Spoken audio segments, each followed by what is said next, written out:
I only have 9 Apex Legends characters to do before this project is finished. That means if I want to get these finished by the end of the year, I need to do basically 1 per month until 2025. I started Horizon at the end of January, and in keeping with this goal, spent the next 2 months not doing it, which means I'm on track to finish this project by...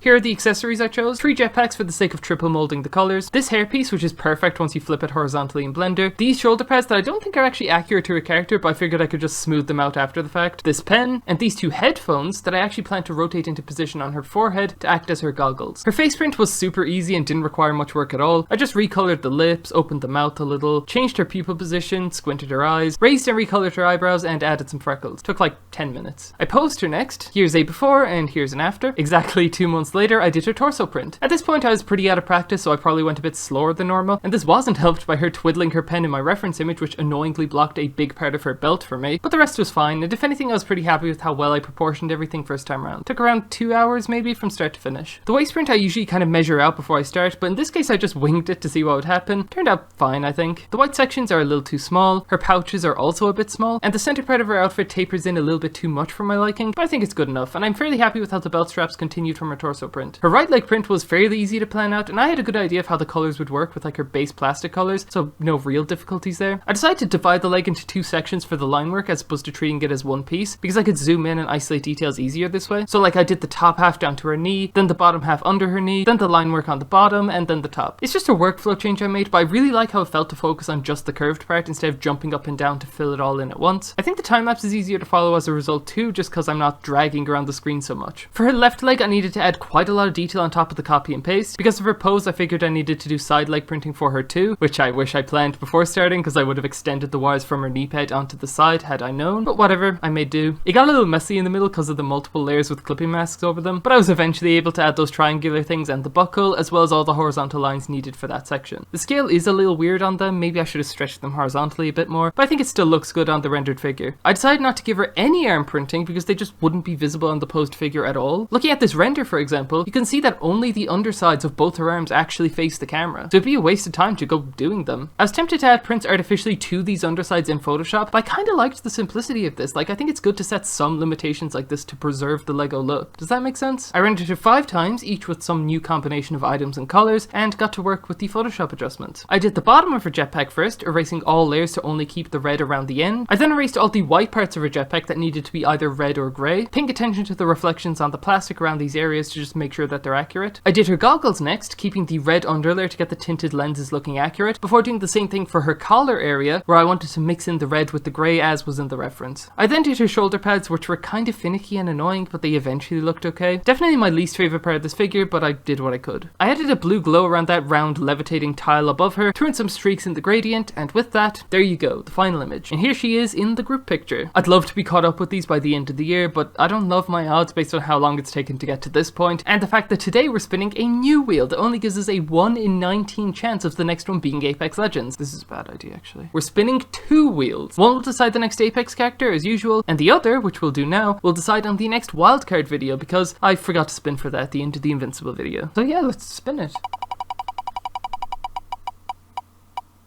Idea number 11, and that correlates to Cyberpunk 2077, okay. And now let's do the next Apex character. The only character I really don't want to do is Revenant V2. If I have my way, I'd have finished everybody else before I redo him, but let's see.